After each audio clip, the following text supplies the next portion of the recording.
Dear students of English grammar and the aspirants of competitive exams of English, we welcome you in our lecture 1 Hindi version lecture in which we have a topic ology. Ology जो कि शास्त्र को denote करता है, जो कि शास्त्र का एक सूचक है, हम इसकी स्टडी आज करने जा रहे हैं। ये वर्ड ओलॉजी हम किसी भी वर्ड के एंडिंग में जोड़ते हैं।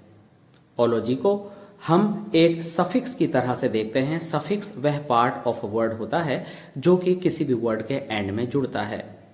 आपने ऐसे बहुत सारे वर्ड्स को लाइफ में देखा और पढ़ा होगा जिनमें आपने ओलॉजी जुड़ा हुआ देखा होगा, जैसे पैथोलॉजी, जियोलॉजी, बायोलॉजी। तो आइए आज हम इनकी डिटेल में स्टडी करते हैं कि हमें ये कैसे याद रहें और हम इनकी स्पेलिंग्स को अच्छे से कैसे याद कर पाएं और इनका जो primary part of the word है उसका क्या मीनिंग है, वह किस लैंग्वेज से निकला है और इसको हम इजीली लॉन्ग टाइम तक कैसे याद कर सकते हैं, आप आज जानेंगे। और इन वर्ड्स को याद करना हमारी आज की मेन कंसर्न है। Student, this is M Rahman and you are attending oracy classes of English language. Please इस तरह के सभी लेक्चर्स को स्टडी करने के लिए, इस तरह की वीडियोस को वॉच करने के लिए आप सब्सक्राइब कीजिए हमारे channel oracy classes of English language को। और ये लेक्चर्स आपको पसंद आए तो प्लीज़ लाइक और शेयर ज़रूर कीजिएगा। आइए शुरू करते हैं इस नई सेगमेंट ओलॉजी को, जिसमें हम जो ओलॉजी किसी साइंस को रिप्रेजेंट करता है और जिस फील्ड से ये कनेक्ट होता है, जिस वॉक ऑफ लाइफ से कनेक्ट होता है, ये उसकी डिटेल्स जानने का एक शास्त्र बन जाता है। आइए शुरू करते हैं अपने पहले वर्ड OROLOGY, जिसकी वेरिएंट दूसरी स्पेलिंग है OREOLOGY। जब हम इसका सामान्य रूप से जन सामान्य में इसका प्रोनाउंसिएशन देखते हैं तो सुनने में आता है कि वो लॉजी से इसको ब्रेक करते हैं। मिसाल के तौर पर जैसे कि ORO को हमने अलग कर लिया और लॉजी को अलग कर लिया, अर्थात जब सामान्य लोग इसे बोलते हैं जिनको प्रोनाउंसिएशन की डेप्थ का पता नहीं है तो वह लॉजी से इस वर्ड को ब्रेक कर देते हैं। जबकि जो लॉजी है उसमें आप यहाँ पर देखते हैं कि जो लॉजी का L है वो जो इसका प्राइमरी पार्ट है उसमें ऐड हो गया है, O अलग है और G अलग है। तो इस तरह से आपका जो प्राइमरी पार्ट है, जो मेन साइंस की ब्रांच को डिनोट करता है, डिफाइन करता है, वो अलग जाता है और उसके बाद O ब्रेक होकर के G अलग जाता है। तो इस तरह से लॉजी एक साथ नहीं बोला जाता।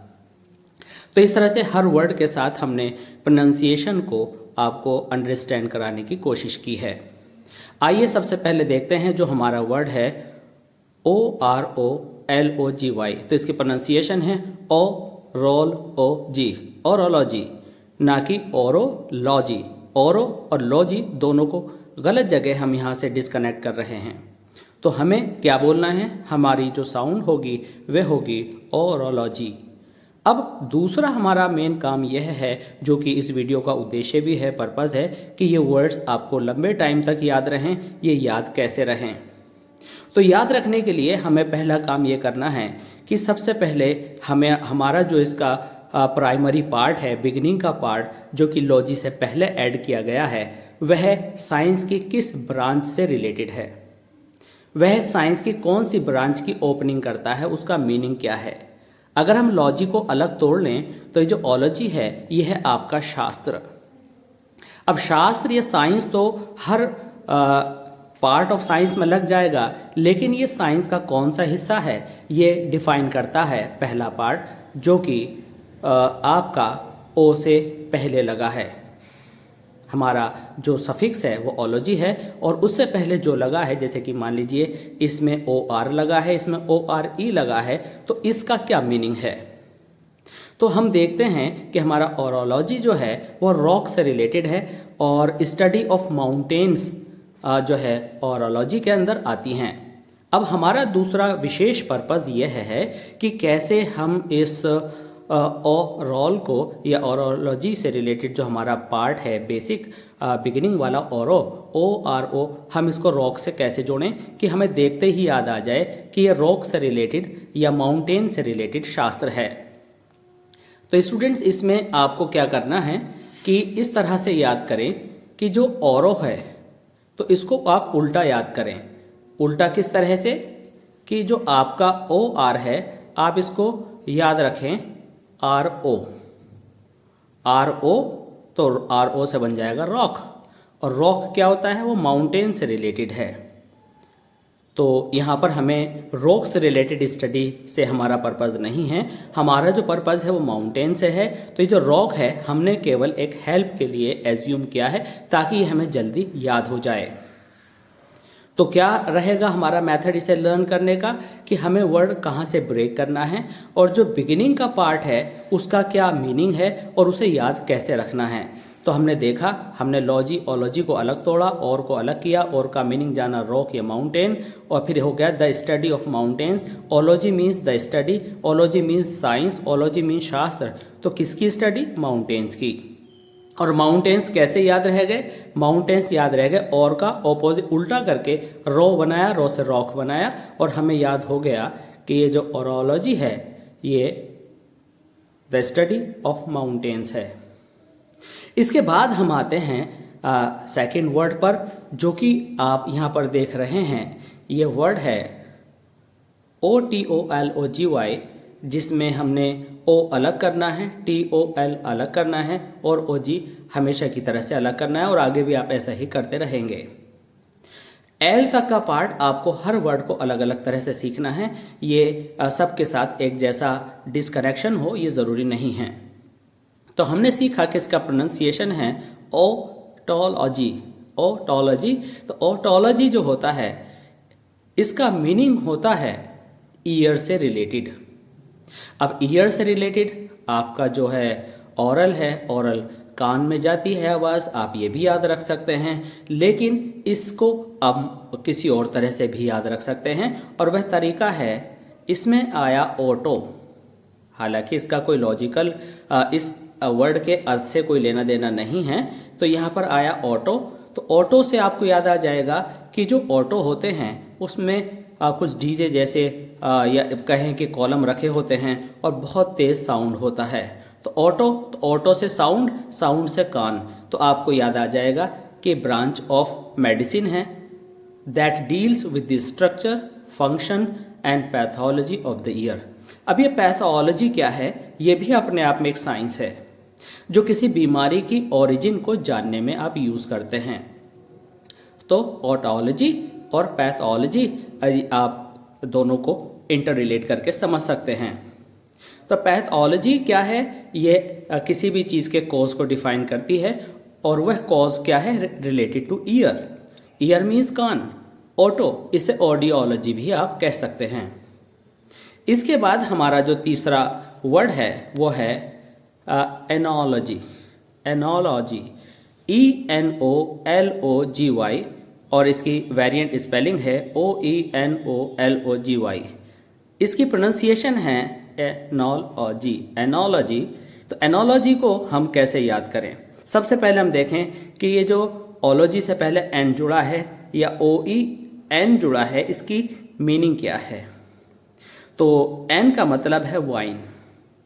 अब आप इसको इस तरह से भी याद रख सकते हो कि जब आप वाइन लिखते हैं तो आई और एन आता है, आई वावल है और ई भी वावल है, तो वावल प्लस कॉन्सोनेंट और वावल प्लस कॉन्सोनेंट। तो इस तरह से आप सीख पाते हैं कि यह जो है वाइन है।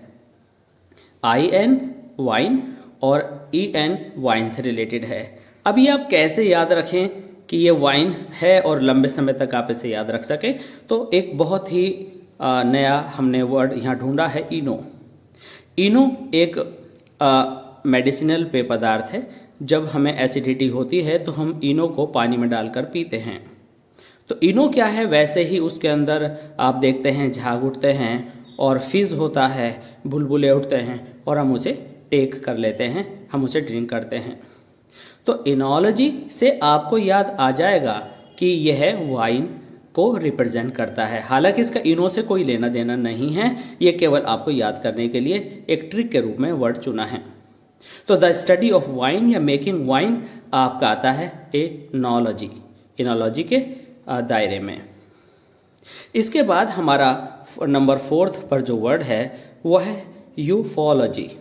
अब आप जान गए होंगे कि प्रोनाउंसिएशन ब्लू कलर को देख करके कई बार हमें रिपीट करना है ताकि हम इसके यूज टू हो जाएं। यूफोलॉजी, हमें लॉजी से नहीं तोड़ना, एल को अलग करना है, ओ को ओ अलग करना है, और हर वर्ड की कंडीशन के अनुसार जो प्राइमरी पार्ट बिगिनिंग में दिया है उसको अलग करना है। तो यूफोलॉजी को आप बिल्कुल आराम से तोड़ लीजिए। UFO, UFO, UFO means unidentifying flying objects, यानी जिसे आप उड़न तश्तरी कहते हैं। तो जब इनकी उड़न तश्तरी की या ऐसे कोई भी स्पेसक्राफ्ट जो कि एलियंस के माने जाते हैं वो आते हैं, तो उनकी स्टडी करना यूफोलॉजी के दायरे में आता है। The study of unidentifying flying objects, ये बहुत आसान है याद करना। इसके बाद हम आते हैं एक नए ओलॉजी पर जो कि है एनालॉजी। आ अलग होगा, नल अलग होगा, ओजी अलग है, एनालॉजी। तो एनालॉजी आपने अपने एग्जामिनेशन में जब आप सिमिलरिटी ढूंढते हैं तो उसमें आपने ज़रूर पढ़ा होगा। अब एनालॉजी को आपने पढ़ा है, लेकिन इसे डिफाइन कैसे करें? अगर आपको ये ऑप्शंस में आती है कि कौन सा शास्त्र है, कौन सा साइंस है, कौन सी टेक्निक है, तो आप इसको किस तरह से रिलेट करेंगे, आइए देखते हैं। ओलॉजी तो अलग हो गया, तो अब इसमें क्या है, तो इसमें ओ नहीं है, इसमें लॉजी जोड़ा है। तो अब इसमें क्या है आपको ए एन ए, इसमें जैसे कि आप देख रहे थे सब में ओलॉजी था, इसमें ओ नहीं है, ए एन ए। अब ए एन ए को आपको जोड़ना है इसके मीनिंग से। इसको जोड़ने से पहले सबसे पहले समझते हैं कि एनालॉजी होती क्या है। एक्चुअल में जब आप एग्जामिनेशन में देखते हैं और आपको सही जोड़े सेट करने होते हैं तो जोड़े कुछ इस तरह से रीजनिंग के साथ देखे जाते हैं। जैसे मान लीजिए कि आपका पेन है, पेन बॉक्स में रखा जाता है, तो जो आपके गारमेंट्स हैं या ड्रेसेस हैं उसके आगे ब्लैंक होगा। तो जो पेन का रिलेशन डेस्क से है या बॉक्स से है, वैसे ही आपके जो क्लोथ्स हैं उनका रिलेशन कबर्ड से होगा या सूटकेस से होगा। तो ऐसा एक ब्लैंक दे दिया जाता है, तो वो सिमिलरिटी आपको देखनी पड़ती है। यानी a study of similarity in some respects, respects means कुछ तरहों से between the things that are otherwise similar, जो कि सीधे सीधे से सिमिलर नहीं होती, किन्हीं और रूप में सिमिलर होती हैं, किन्हीं और रूप में सिमिलर होती हैं। तो यानी आपको लॉजी मीन्स लॉजिक, एना मीन्स अन्य, अन्य का मतलब होता है दूसरे, तो अदर यानी दूसरी सिमिलरिटी के हिसाब से सोचना आपका एनालॉजी होगा। तो इस तरह से आप एनालॉजी को याद कर सकते हैं। इसके बाद हमारे पास पॉइंट नंबर 6 में जो वर्ड है वो है TRILOGY। अब क्या करते हैं आप इसको सामान्य रूप से बोलते हैं ट्रीलॉजी, नहीं, ट्रीलॉजी नहीं है। ट्रिल अलग करना है, ओ अलग करना है, जी अलग करना है। मीन्स किस तरह बोलेंगे, ध्यान से सुनिए। Trilogy, trilogy, trilogy, trilogy. इसमें जो आपका पीरियड ऑफ टाइम है उसको बहुत खींचना नहीं है, इंटरवल ऑफ टाइम बहुत शॉर्ट रखना है, और जल्दी से इनके जो पार्ट्स हैं उनको आपको बोलना है ट्रिलॉजी, यानी ना कि ट्रीलॉजी। इसमें स्पष्ट हो रहा है कि आपने लॉजी को एक साथ जोड़ा है, जो कि गलत है। तो अब इसको कैसे रिलेट करेंगे? ट्री का मतलब है ट्राई, ट्राई मतलब तीन। तीन क्या, कोई भी बात जो तीन से जुड़ी हो, लेकिन यहाँ ऐसा नहीं है। ये तीन जो हैं ये कोई भी ऐसे कार्य हैं, ऐसी रचनाएं हैं, ऐसी राइटिंग्स हैं जो कि सेम थीम और सेम सब्जेक्ट पर हों, लेकिन वो तीनों पार्ट्स को स्टडी करने के बाद ही आप पूरी तरह से सीख पाएँ। It means a group of 3 dramatic, literary और क्रिएटिव वर्क्स। हम वर्क्स में एस नहीं लगाते हैं, लेकिन जब हम रचनाओं की बात करें तो वर्क्स वहाँ रचना बन जाती हैं। रिलेटेड इन सब्जेक्ट और थीम मीन्स सब्जेक्ट और थीम को देखते हुए अगर आप कोई 3 ड्रामेटिक या लिटरेरी क्रिएटिव राइटिंग्स करें और वह तीनों एक दूसरे से जुड़ी हुई हों इन रेस्पेक्ट टू सब्जेक्ट और थीम, तो आपका ट्रिलॉजी होगा। ये हमारे पीजीटी और टीजीटी वाले एस्पायरेंट्स के लिए बहुत इंपॉर्टेंट वर्ड है। इसके बाद हम आते हैं अपने वर्ड नंबर 7 पर, और 7 पर है MYOLOGY। इसको हमने ब्रेक किया और इसकी प्रोनाउंसिएशन के लिए तो हमने देखा MY space OL space OGY। तो इसका आप किस तरह से प्रोनाउंस करेंगे? Myology, myology, myology, myology. अब इसमें जो लॉजी से पहले लिखा है, ओ से पहले, वो है माय। अब इस माय को आप कैसे जोड़ेंगे कि ये मसल्स से रिलेटेड है? Means myology, the branch of medical science concern with the structure and disease of muscles. Branch and the medical science, तो लॉजी में आ गया, कनेक्टेड विद, ये एडिशनल वर्ड्स हैं जो कनेक्ट कर रहे हैं। मेन है आपका of structure and diseases of muscles, muscles के बनावट और मसल्स की जो बीमारियां हैं की स्टडी इस मायोलॉजी में की जाती है। तो मायो से आप याद रख सकते हैं कि मेयोनी खाओ और सेहत बनाओ, तो मेयोनी से मेयो हो जाएगा और मेयो से मसल्स बनेंगे, या MU भी मान सकते हैं आप, इस MY की जगह MU, तो मसल्स। तो कुछ भी आपको ऐसा सोचना है जो आपको इसके जो प्राइमरी पार्ट है उसके मीनिंग से रिलेट कर सके। तो यहाँ पर माय को हमने जोड़ा मसल्स से या मेयोनी से, तो इस तरह आप याद रख पाएंगे कि ये साइंस की एक ऐसी ब्रांच है जिसके अंदर हम मसल्स उनकी बीमारी और उनके स्ट्रक्चर्स की स्टडी करते हैं। इसके बाद हमारा वर्ड है 8 नंबर पर ONCOLOGY। इसकी प्रोनाउंसिएशन है ONCOLOG, means oncology, oncology, oncology. अब ऑनलॉजी से पहले जो पार्ट है ONC, हमें इसे रिलेट करना है कि ये ट्यूमर है, क्योंकि logy means branch of medicine और science that deals with tumour. Greek language में ट्यूमर को ऑनकोस भी कहा जाता है, और ये ग्रीक वर्ड ऑनकोस से ऑनको सी के रूप में आया इंग्लिश में, और जो कि ट्यूमर को डिनोट करता है। तो आप इसको याद रख सकते हैं, जैसे कि ये ओ ऊपर को उभरा हुआ है, तो इसको आप ऊपर उभारने में क्या करेंगे कि जब भी कोई ट्यूमर या फोड़ा होता है तो उसमें क्या होता है, उसमें वह फोड़ा ऊपर को उठ जाता है, यानी ऊपर को जैसे ओमेगा ऐसे करके उठ जाता है, इस तरह से वह आपका ऊपर को उठ जाता है। तो उसको हम कहेंगे कि ऑन हो गया, ऊपर को आ गया, ऑनकोलॉजी। हो सकता है कि आप इससे रिलेट ना करें, आप कोई भी एक ऐसी तुक या कोई भी ऐसा कुछ वर्ड सोच सकते हैं जो कि आपको ट्यूमर को याद दिला दे कि ऑनको का मतलब या ONC का मतलब ट्यूमर से है। मुझे लगता है कि इसको ऐसे याद किया जाएगा, जैसे कि मान लीजिए एक बिल्कुल प्लेन लाइन है, ये प्लेन लाइन है ऐसी, तो इसके ऊपर से ओमेगा की तरह से ऊपर को उठ गया, और ऊपर को उठने का मतलब है कि ट्यूमर बन गया। तो ऑनकोलॉजी का मतलब है कि ट्यूमर से रिलेटेड स्टडी करने वाला जो ब्रांच ऑफ साइंस है जो कि मेडिसिन में होता है, वह इसका अर्थ रखता है। अर्थात ऑनकोलॉजी का मतलब है the branch of medicine that deals with tumour. इसके बाद हमारे पास नंबर 9 पर एक नया वर्ड है, और वह है ETILOGY। ETI को हमें कैसे तोड़ना है, ई को अलग करना है, ये नहीं कि ETI एक साथ होगा जैसे कि आप पीछे देखते रहे हैं।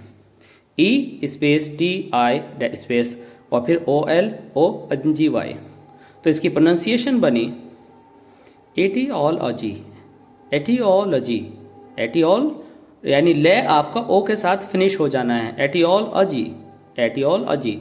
इसकी जो वेरिएंट स्पेलिंग है वह है AETIOLOGY।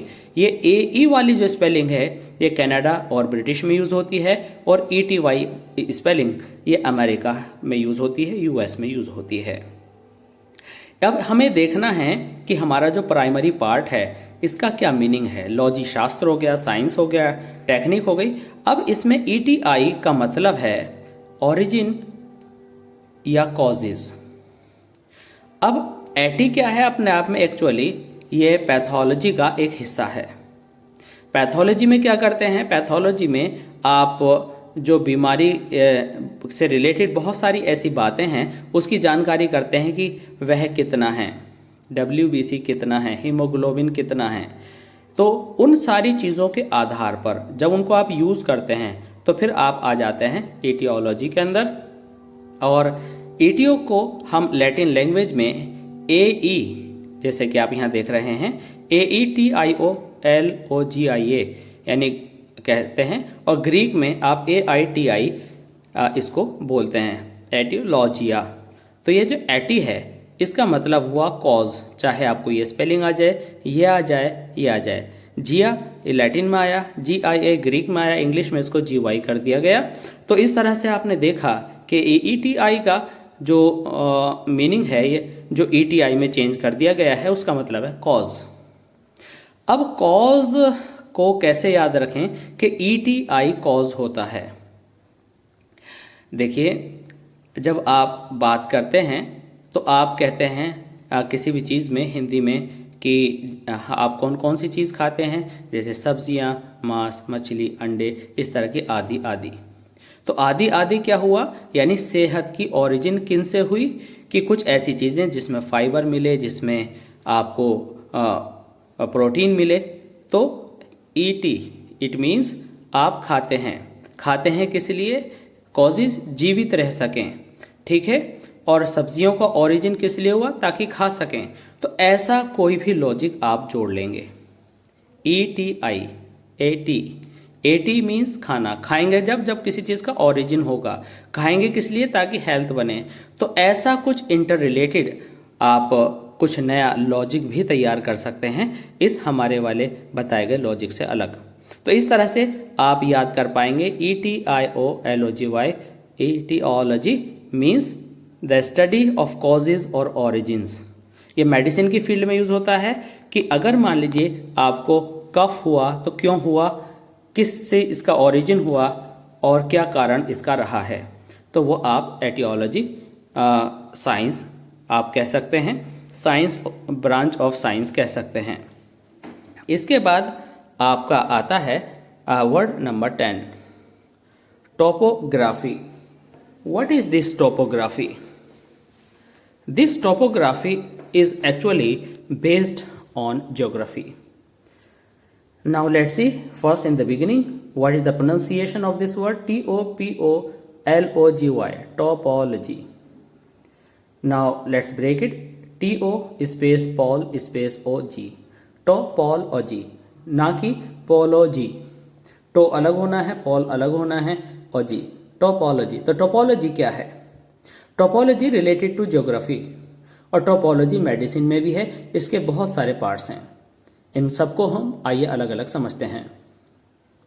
सबसे पहले हम इसको ज्योग्राफी से रिलेट करेंगे। ज्योग्राफी से कैसे रिलेट करेंगे? जब आप टॉप पर होते हैं तो इवन लैंड जो आपकी समतल भूमि है उस पर तो टॉप होती नहीं है। टॉप कहाँ होती है? माउंटेन पर। तो इसका मतलब ये नहीं हुआ कि ये माउंटेन से रिलेटेड लॉजी हो गई, ओलॉजी हो गई। तो इसका मतलब यह है कि ये ज्योग्राफी से रिलेटेड है। तो आपके जैसे कि लैंड हैं, कहाँ के लैंड पार्ट्स ऊंचे हैं ओशन समुद्र तल से, कहाँ के नीचे हैं, ठीक है। ये सब आप इसमें स्टडी करते हैं। तो ये हो गया टॉप। इसी से एक वर्ड बना है टोपोग्राफी, जिसमें आप ज्योग्राफी से रिलेटेड मैप्स वगैरह देखते हैं, जो कि अलग अलग कंट्रीज़ में उनकी समुद्र तल से ऊंचाई और बहुत सारी चीज़ों को लेकर के आप उनमें बहुत सारी बातें समझते हैं। तो ज्योग्राफी हो गया। अब इसमें मेडिसिन से भी इसको कनेक्ट करना है। तो आइए सबसे पहले ज्योग्राफी की डिटेल्स देखते हैं। The topographic study of given place और रीजन। टोपोग्राफिक स्टडी कैसी होती है? जैसे मान लीजिए आप किसी हिली एरिया में रहते हैं, तो टोपोग्राफिक स्टडी यह हुई कि ये समुद्र से कितना ऊंचा है और किस तरह का वहाँ पर वह पठार है, वह प्लेट्यू है, वह प्लेन है, वह हिल स्टेशन, वह हिली है, वह क्या क्या बोले हम आगे कि वह रेगिस्तान है। तो इस तरह से आप उसको डिफाइन करते हैं प्लेस और रीजन की स्टडी करके। इसके बाद और डिविजन्स ऑफ बॉडी, अब आप बॉडी को डिवीजन करते हैं तो ये मेडिकल साइंस की एक ब्रांच बन जाती है और वह होती है क्या, मसल्स हैं, नर्व्स हैं एंड आर्टरीज हैं। तो उनको आप अलग अलग जब ब्रेक करते हैं मेडिसिन में तो टॉपोलॉजी होता है। इसके बाद a study of surface features of a region, तो आप यहाँ पर समझ गए हैं जो कि अभी पहले वाले पॉइंट में भी आपने यहाँ पर स्टडी किया था कि रीजन। तो यहाँ जब आप स्पेलिंग देखते हैं तो यहाँ ए की आवश्यकता नहीं है, तो रीजन आ गया। अब रीजन में आप उसका हिस्ट्री भी देख सकते हैं कि कुछ वर्षों पहले या मिलियंस ऑफ ईयर्स से पहले किस तरह से वह पहले मान लीजिए कि बहुत गर्म एरिया था लेकिन बाद में वह बर्फीला एरिया बन गया, या उसमें क्या क्या चेंजेस आए। इससे अलग आप और स्टडी कर सकते हैं कि कुछ प्रॉपर्टीज़ जो कि कंटिन्यू अंडरगो हुई हैं, कुछ प्रॉपर्टीज़ जैसे कि भी हमने कहा कि पोल से रिलेटेड कुछ ऐसा जाना जाता है कि वह पहले कभी बहुत गर्म एरिया हुआ करता था और बाद में वहाँ पर क्या हुआ कि बहुत ही बर्फ़ जम गई। तो जैसे जैसे समय बीतता गया और ग्रेजुअल चेंजेस आते गए तो वह टॉपोलॉजी में आप स्टडी करते हैं। Topology a branch of mathematics भी है और topology configuration of communication network भी है। कम्युनिकेशन नेटवर्क में आपका टेलीफोन और इसी तरह की दूसरी जो बातें हैं वह इसके अंदर आ सकती हैं। तो टॉपोलॉजी को हमने स्टडी किया, it is related to geography, it is related to medicine, it is related to communication network. तो स्टूडेंट्स, आई होप कि ये जो लेक्चर है ये आपको पूरी तरह से समझ में आया होगा और आपने इनमें वेरियस टाइप्स के जो ब्रांचेस ऑफ साइंस हैं उनको समझा होगा और ये आपको आई होप कि लंबे समय तक याद रहेंगे। तो प्लीज़ इस तरह के लेक्चर्स देखने के लिए आप हमारे channel ओरसी classes of English language को सब्सक्राइब कीजिए और ये लेक्चर्स आपको पसंद आए तो प्लीज़ लाइक और शेयर ज़रूर कीजिएगा। Thanks for being with us, thanks for watching ओरसी classes of English language, thanks a lot.